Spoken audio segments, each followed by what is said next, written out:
All right, Ravens fans, welcome back for another deep dive. And this time, we're heading straight into the NFL Combine Oh, to yeah. see what it might mean for our draft. It's always such a fun time of year It is. to kind of see all the future stars of the NFL. Absolutely. And we've got some news straight from BaltimoreRavens.com that might just shake up your mock draft Oh, boards. it's exciting. So get ready because things are about to get interesting. I'm ready. The article we're diving into today is titled News and Notes. Left tackle prospect expects to be healthy by pro day. Okay. Now, I know some of you might be thinking, Yep. hold on, what exactly is a pro day? Yeah, good point.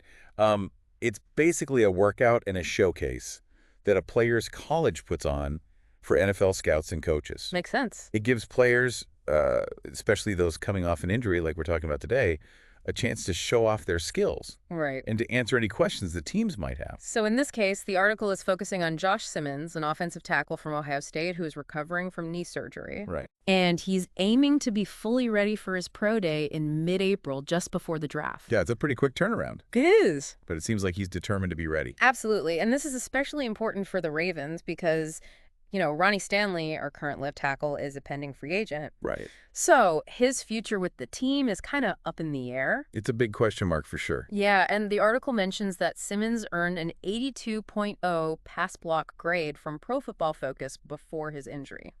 That's a pretty solid grade. Yeah, it sounds impressive. It is. But to be honest, I don't always know what those grades really mean in terms of like a player's actual ability on the field. I get that they can seem a little bit abstract sometimes. They can. So basically, a pass block grade, like that means that Simmons was consistently effective at protecting the quarterback from pass rushers. Okay. It takes into account things like his footwork, his hand technique, Yeah. his ability to anchor against really powerful defenders. So he's not just standing there like a statue. No, not at all. He's actually using technique. Exactly. It's all about technique and leverage and being able to hold your ground against some of the best athletes in the world. And protecting the quarterback is absolutely crucial, especially when you have a mobile quarterback like Lamar Jackson, who Absolutely. likes to, make things happen both inside and outside the pocket. It's even more important for a team like the Ravens that relies on Jackson's mobility. Right.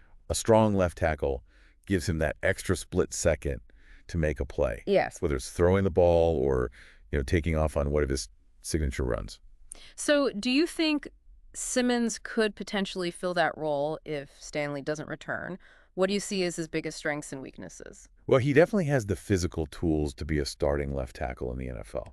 He's got the size, the athleticism, the technique. Yeah. But coming off that knee injury, the Ravens are going to want to see how he moves at his pro day. They want to see him in action. Exactly. They'll be looking for, any signs of stiffness or hesitation in his movements. Right. That'll be a key factor in their evaluation. And NFL Network's Daniel Jeremiah even suggested that the Ravens might consider trading up to draft Simmons. Wow. That says a lot about his potential. It does. Jeremiah's a respected draft analyst, so his opinion carries a lot of weight. Yeah. And that suggests that Simmons is viewed as like a top-tier talent at a premium position. Which is left tackle.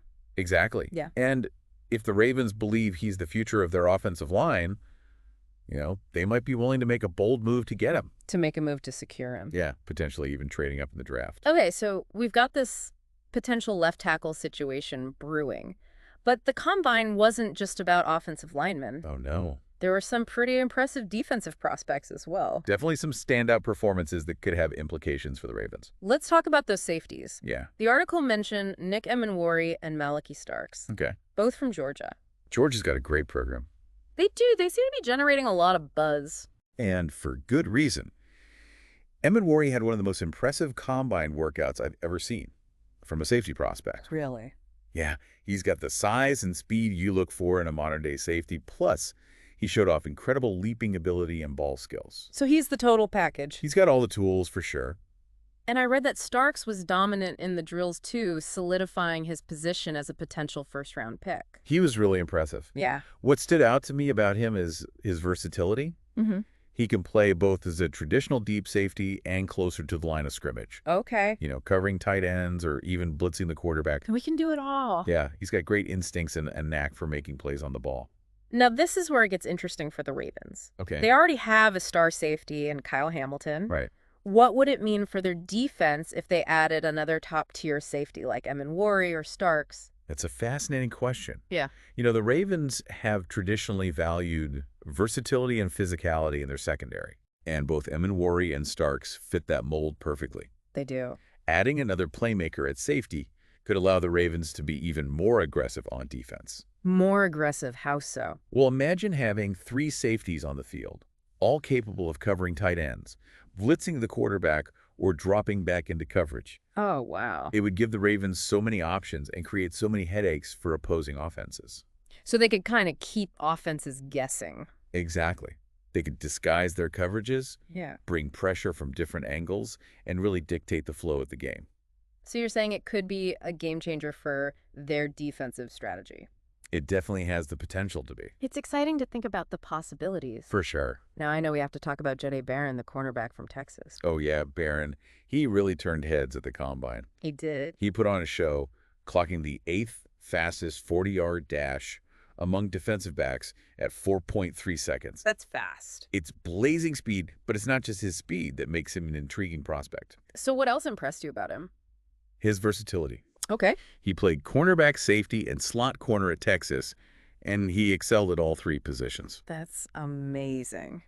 It's pretty rare to find a player with that kind of adaptability, Yeah. especially at a high level. So he's a valuable asset. Absolutely. Some scouts even consider Barron a top 10 talent. He's got a lot of potential. He does. Could he be a steal for the Ravens at pick number 27? It's possible. Or would they need to trade up to get him? It's hard to say for sure where he'll end up being drafted, Right. but if he's still available at 27, I think the Ravens would have to seriously consider it. I mean, who wouldn't want a player who can play practically anywhere in the secondary? Right. He seems like a perfect fit for the Ravens' defensive scheme. He does, and his speed would be a major asset in their aggressive man-to-man coverage schemes. Absolutely. He could really shut down some of the top receivers in the league. Okay, so we've got potential solutions at left tackle safety plus this versatile cornerback prospect. Yeah, we've got a lot to consider. We do, but hold on, folks, because we haven't even touched on the running backs yet. And let me tell you, this year's class is ridiculously fast. Ridiculously fast. Yeah. It's true. We saw some blazing speed at the Combine. Like lightning. Yeah, led by Hyshul Tootin from Virginia Tech, who clocked a 4.32 40-yard dash. That's some serious speed. It is, and it's not just Tootin. There's a whole group of running backs who posted times in the low 4.3s. Wow. It's like they're competing with Olympic sprinters out there. It's insane, but the Ravens are already pretty deep at running back, right? They have Derrick Henry, Justice Hill, Keaton Mitchell, Rasheen Ali. They've got a talented group. They do. So why would they even consider drafting another running back? Well, that's a great question, and it goes back to the Ravens' offensive philosophy. Okay. They've always been a team that wants to run the ball and control the clock. Right. And while they have a mix of power and speed in their current backfield, adding another dynamic playmaker could make their offense even more potent. I can see the logic there. It's like you can never have too many weapons, especially when it comes to running backs who can break a big play at any moment. Exactly. And in a league where speed kills, Yeah. having a stable of fast running backs can be a real advantage. Okay, so we've got potential needs at left tackle, safety, and cornerback, plus this intriguing possibility of adding another running back to the mix. Where do we even begin to break down the Ravens' draft strategy?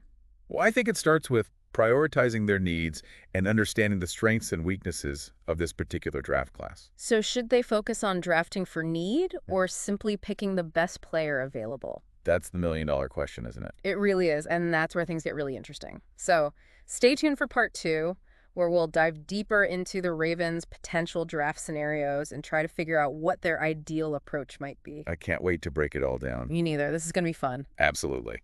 All right, we'll be back soon with more deep dive analysis on the Ravens and the NFL draft. See you then. Picking for need versus best player available, it's the age-old draft debate. It really is. So how do you think the Ravens should approach it this year? Well, if I'm in their war room, I'm looking at that offensive line situation first and foremost. Okay.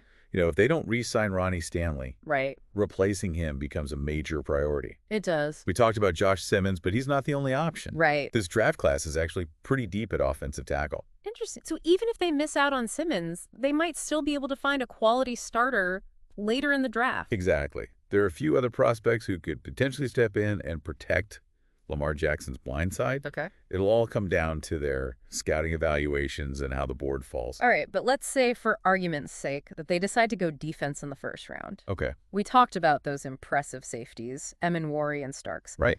Pairing either of them with Kyle Hamilton would be pretty formidable, wouldn't it? Formidable, yes, but is it the most pressing need? That's a good point. You know, the Ravens have other areas on defense that could use some reinforcements too. You're talking about cornerback. I am. J.D. Barron's name keeps coming up. It does, and his versatility is definitely appealing. It is, he could fill multiple roles in the secondary. Right. And that's a huge plus for a team like the Ravens who value players who can contribute in different ways. For sure. But it's not just about filling holes on the depth chart. You're right. It's about finding the right players who fit their defensive scheme and their philosophy. So how does Barron fit into that scheme? We talked about his speed, but what else makes him a good fit for the Ravens? Well, the Ravens, they love to play aggressive man-to-man coverage. Yeah. They want their cornerbacks to be physical, to jam receivers at the line of scrimmage. Right. And to really disrupt the timing of the passing game. To throw the quarterback off. Exactly. And Barron, he has the size, the strength, and the athleticism to excel in that style of defense. And he's shown he can play both outside and in the slot. Right. Which gives the Ravens even more flexibility. Yeah. They could move him around based on matchups and really create some headaches for opposing quarterbacks. It could cause some chaos back there. Yeah, so versatility is key. It's a valuable asset in today's NFL, especially in the secondary. For sure. And Barron's ability to adapt to different situations makes him a very attractive prospect. Okay, let's shift gears for a second and talk about the running backs. Sure. I know you said the Ravens might consider adding another one even though they're already deep at that position. Right. But is that really a smart move? Wouldn't it make more sense to address a more pressing need with their limited draft picks? That's a valid point. Right. And draft value is definitely something the Ravens will have to consider. They will. But let's not forget the impact that a dynamic running back can have on their offense. You're talking about the speed we discussed earlier. I am guys like Pashul Tutin, who can turn a simple handoff into a game-breaking play. Absolutely. And while the Ravens have power backs who can wear down defenses, adding another speedster to the mix could take their rushing attack to another level. It could be a real game changer. I can see that. Imagine Lamar Jackson running an option play with a guy like Tutin flanking him. Oh, wow. Defenses would be on their heels trying to contain that kind of speed. It would be electrifying. It would. And it's not just about the threat of the big play. A fast running back can also help open up the passing game by forcing defenses to respect the run. It's like a chain reaction. Exactly. More speed in the backfield forces defenses to spread out, which creates more space for receivers to operate. It all ties together. Okay, so we've talked about the needs, the players, and the potential impact on the Ravens scheme. We've covered a lot of ground. We have. Now, if you were the Ravens general manager, what would your ideal draft strategy be? That's a tough question. It is. But if I'm calling the shots, I'm going offensive line first. Okay. Protecting Lamar Jackson has to be the top priority. If they can't re-sign Stanley, finding his replacement becomes crucial. Absolutely. So you'd target someone like Josh Simmons early in the draft? Simmons would be ideal, but if he's not there, Yeah. I'd be comfortable taking another talented tackle later in the first round. Okay. You know, this draft class is deep enough that they should be able to find a quality starter. And then after the offensive line, what would you do? Then I'd look to bolster the secondary, Okay. either with a safety or a cornerback. Right. You know, both Emmanwori and Starks would be great additions to the safety group. They would. And Barron's versatility makes him a valuable asset at cornerback. Absolutely. So you're saying address the most pressing need first, then focus on adding talent and depth to the secondary. That would be my approach. Okay. Protecting Lamar Jackson and giving him weapons to succeed has to be priority number one. Makes sense. But you can't neglect the defense either. You can't. You know, the Ravens need to continue building a strong secondary that can compete with the best offenses in the league. So it sounds like you're prioritizing need over best player available in the early rounds. In the early rounds, yes. Okay. I think addressing the team's most pressing needs is essential. Right. But, you know, in the later rounds, you can afford to take some risks. Yeah. And draft players based on their potential and upside. So you're basically balancing the need to win now with the need to build for the future. Exactly. It's all about finding the right balance and making smart decisions that will benefit the team in both the short and long term. It's a fascinating process, and it's easy for us to sit here and speculate, but those draft day decisions can make or break a team's future. It's true. There's a lot of pressure on those general managers to get it right. Now, out of all the players we've discussed, who stands out to you the most? Who's the one player you'd be most excited to see the Ravens draft? That's a tough one. It is, and they're all such intriguing prospects. But I think I'd have to go with Jedi Barron. Really? Yeah, his versatility and his athleticism are impressive. They are. And I think he could be a real difference maker in the Ravens secondary. Barron is definitely a fascinating prospect. He Seems like the kind of player who could really thrive in the Ravens' defensive scheme. I think so, too. All right, before we move on to our final thoughts, let's quickly recap what we've covered today. We've discussed the Ravens' potential draft needs, focusing on offensive tackle, safety, cornerback, and running back. Right. We analyzed some of the top prospects in this year's draft class, including Josh Simmons, Nick Emmanwori, Malaki Starks, and Jahdae Barron. A lot of talent in this draft. A lot of talent. We even explored some possible draft scenarios for the Ravens. And we talked about the importance of balancing need versus best player available when making draft selections. Right. It's a complex process, but that's what makes it so intriguing. That's true. There's no easy formula for draft success. No. It takes a combination of scouting strategy and a little bit of luck. And a lot of hard work. Absolutely. So, with all that in mind, what final thought-provoking question would you leave our listeners with as they continue to explore these players in the upcoming draft? Given the Ravens' current roster, their potential needs, and the talent available in this draft, what would your ideal first-round pick be? Wow. And why? Think about the player's fit within the team, their potential impact, and their long-term value. That's a great question. It really challenges our listeners to put themselves in the shoes of the Ravens front office and make a tough decision. It's easy to armchair quarterback. It is. But actually, making those draft day calls is a whole different ballgame. It certainly is. All right, folks. This deep dive into the Ravens' potential draft picks continues. We've got one more segment to wrap things up. Okay. Stay tuned for our closing thoughts and a preview of what's to come as we inch closer to the draft. Can't wait. Wow, we have covered a lot of ground in this deep dive, haven't we? We have from offensive line dilemmas to potential safety showdowns, and even that intriguing cornerback wildcard. This draft class really has a lot to offer. And let's not forget those lightning-fast running backs. Oh, yeah. The speed of this year's class is truly something else. It really is. It's going to be a fascinating draft for sure. But before we wrap things up, I want to shift gears for a moment and talk about something that's often overlooked in all the draft hype. Okay, I'm intrigued. What do you have in mind?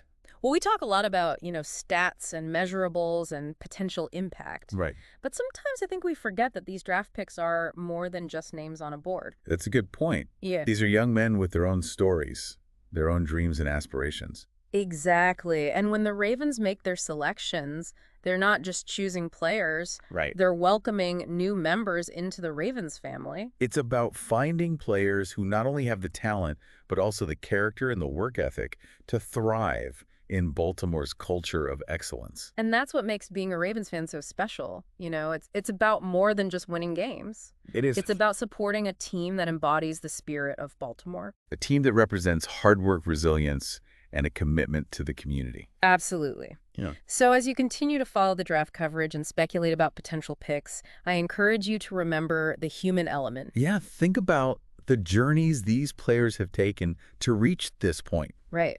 And the impact they could have both on and off the field. Because at the end of the day, it's not just about building a winning team. Right. It's about building a team that makes us proud to call ourselves Ravens fans. Well said. Couldn't agree more.